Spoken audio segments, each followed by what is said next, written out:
এসে জানায় যে মিরুহিন নামে যে একটি নিউজ হয়েছিল ওই নিউজটি আসলে রিয়েল নয়, আর এই নিউজটি এখন যে ফেক এটা প্রমাণও হয়েছে। এই বিষয়টা নিয়ে সবাই অফিসের অনেক বেশি খুশি ছিল। আর আমরা বুঝতে পারি যে সব কিছু অন্য কেউ না সেন্ড করেছে, যেহেতু তার মায়ের কোম্পানি, সে তো এটা হেল্প করবেই, তাই না? তারপর আমরা দেখতে পাই জাও নামের মেয়েটি মিয়াওয়ের কাছে গিয়ে এই নিউজটি দিয়ে তাকে জানায় যে চলো আমরা দুইজন ডিনারে যাই, আশা করি তোমারও ভালো লাগবে, যেহেতু কোম্পানির এত বড় একটি নিউজ। সেন দূর থেকে দাঁড়িয়ে দাঁড়িয়ে তাদের কথা শুনছিল। সে জানতো যে এটা সে নিজেই করেছে। সিন পরিবর্তন হয়, আমরা সেনের অ্যাসিস্ট্যান্টকে দেখতে পাই। সে তাকে জানায় যে মিরুহি গ্রুপের ভালো যদি চান আপনি, তাহলে আমাদের এইভাবে কাজ করতে হবে। তখন সে বলে আচ্ছা সমস্যা নেই, যেভাবে কাজ করলে মিরুহি গ্রুপের ভালো হবে আমি ঠিক ওইভাবেই কাজ করব। মিরুহি গ্রুপটা কিন্তু তার মায়ের, এটা আমি আপনাদের আগেও বলেছিলাম। যখন মিয়াও তার কফি বানাতে যাচ্ছিল তখন এখানে সেন চলে আসে আর তার সাথে কথা বলার চেষ্টা করে।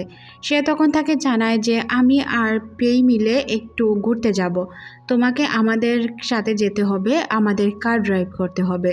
তখন সে তাকে জানায় আমি তো আপনার পার্সোনাল কিছু নই, তাই না, বা পার্সোনাল ড্রাইভারও নই, তাহলে আপনি কেন আমাকে এইভাবে জোর করছেন?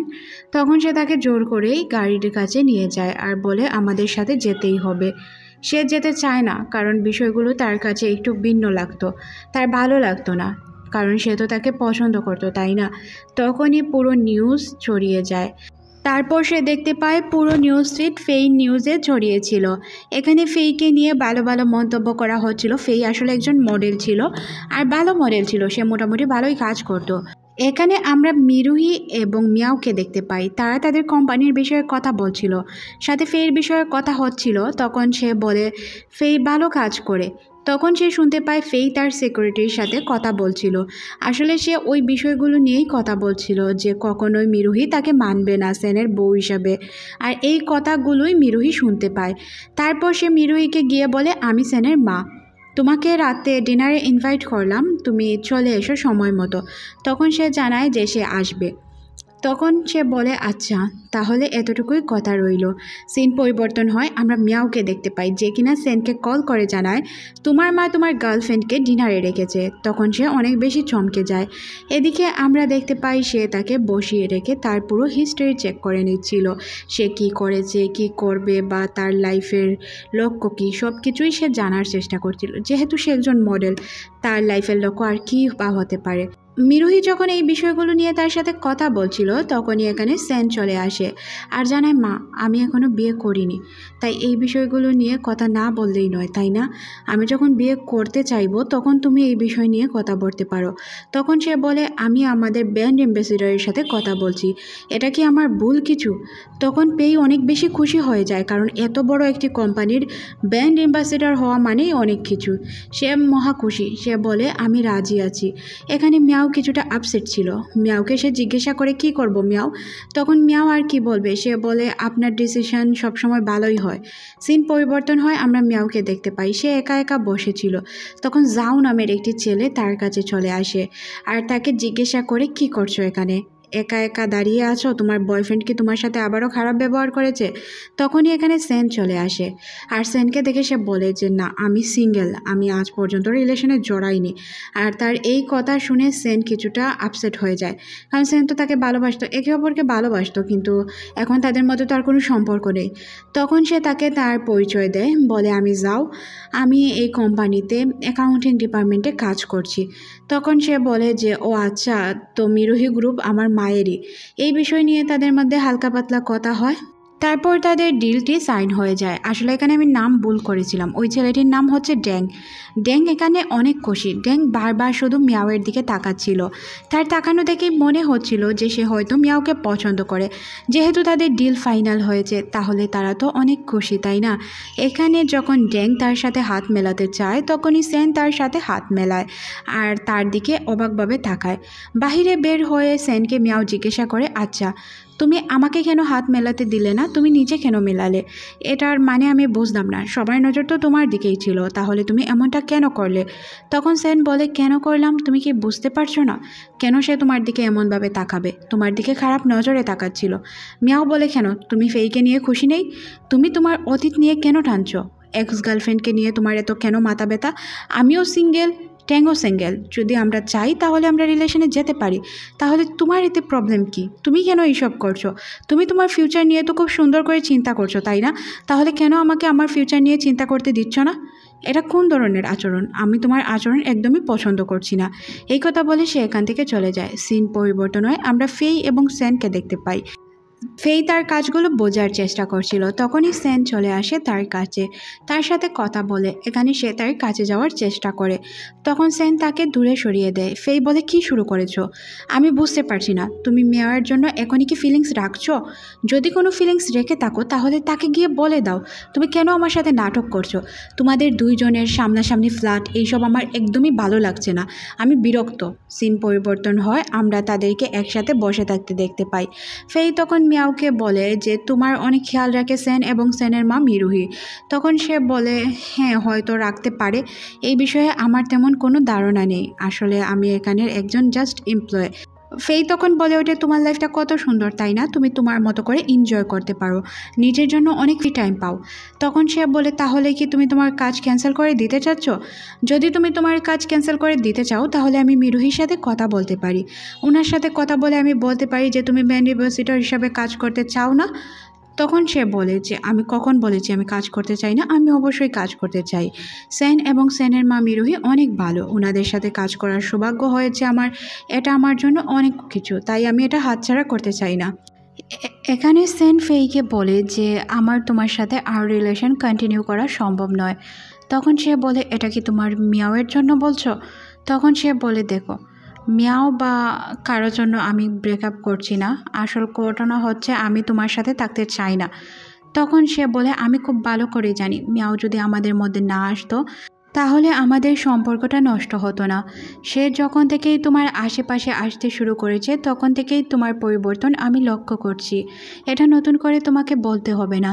তারপর সে মিয়াওকে গিয়ে উল্টাপাল্টা কথা বলতে শুরু করে। তখন মিয়াও বলে, তোমার বয়ফ্রেন্ডকে যদি আমার নেওয়ার ইচ্ছেই থাকতো তাহলে আমি অনেক আগেই নিতে পারতাম। সে আমার এক্স ছিল, আমি যদি তার কাছে ফিরে যেতাম তাহলে সে কখনোই কোনো রিলেশনে জড়াতো না। আর এখানে ফেই খুব বাজেভাবে তাকে কথা শোনাচ্ছিল, যার কারণে সে তাকে একটি থাপ্পড় মেরে বসে। তারপর আমরা ফেইকেও দেখতে পাই, সেও অনেক বেশি রেগে যায় মিয়াওয়ের উপর। একে অপরকে তারা থাপ্পড় দেয়, আর দুইজন যখন একে অপরকে থাপ্পড় দিচ্ছিল সেন দাঁড়িয়ে দেখছিল। সেনের এইসব ব্যবহারে সে অনেক বেশি রেগে যায়। ফেই উল্টো তাকে আবারও থাপ্পড় মারার চেষ্টা করে, আর তখনই সেন তাকে আটকায় আর বলে তার উপর হাত না ওঠানোর জন্য।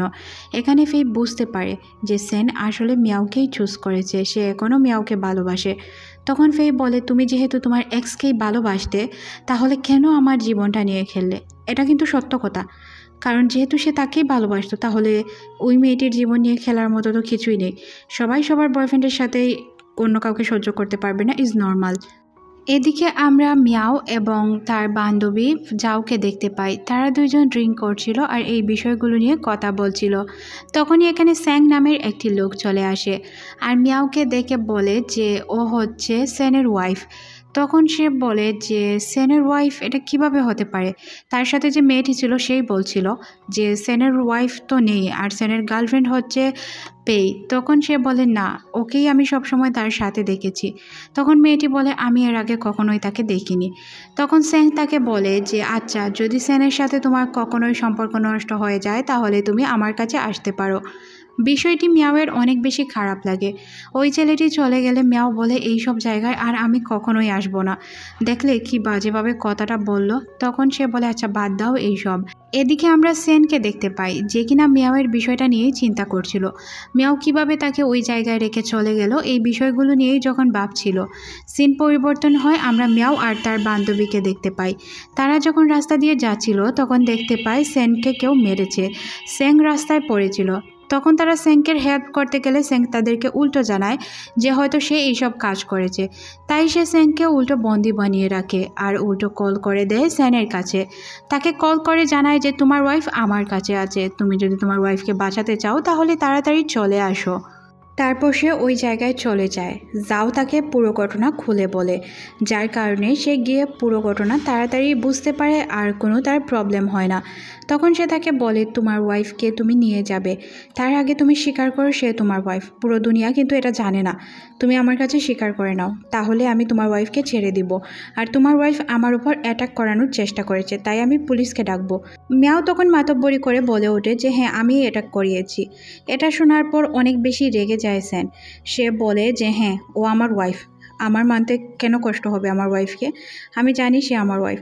তখন সে বলে, ও তাহলে তোমার ওয়াইফ যেহেতু, তাহলে সে এই সব কাজ কেন করে বেড়াচ্ছে, আর তোমরা দুনিয়ার সামনে কেন নিজেদের আনো না? আর তোমার ওয়াইফকে বলে দাও নেক্সট টাইম যদি এমনটা হয় তাহলে আমি ওকে ছাড়বো না, শুধু তোমার ওয়াইফ বলেই আমি কিন্তু ওকে ছেড়ে দিচ্ছি, এটা তুমি স্বীকার করে নাও। তখন সে বলে যে ওর তো আরও গার্লফ্রেন্ড আছে।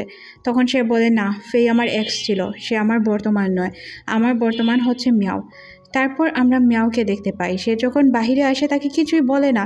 এটা দেখে সে তাকে জানায় যে তোমার এত অ্যাটিটিউড কিসের মিয়াও, তুমি আমাকে একটু ধন্যবাদ পর্যন্ত দিতে পারলে না, আমি তোমাকে বাঁচিয়ে নিয়ে এসেছি। তখন সে বলে, কিসের বাঁচানো, আমি এসব করেছি, তাহলে তুমি আমাকে বাঁচাতে যাবে কেন? আমি কি বলেছি আমাকে বাঁচিয়ে নিয়ে আসো? আমি তো বলিনি, তাহলে কেন তুমি আমাকে বাঁচাতে গিয়েছিলে? সেন অনেক রেগেছিল, যার কারণে তার কাছে চলে যায় আর তাকে গিয়ে কিস করে বসে। আর এটা তার কাছে একটু বেশি বাড়াবাড়ি মনে হয়, যার কারণে সে এখান থেকে সরি বলে চলে যায়। তারপর সে তার ওই কাপটির কথা মনে করতে থাকে, যেটা মিয়াও তার জন্য ডিজাইন করেছিল।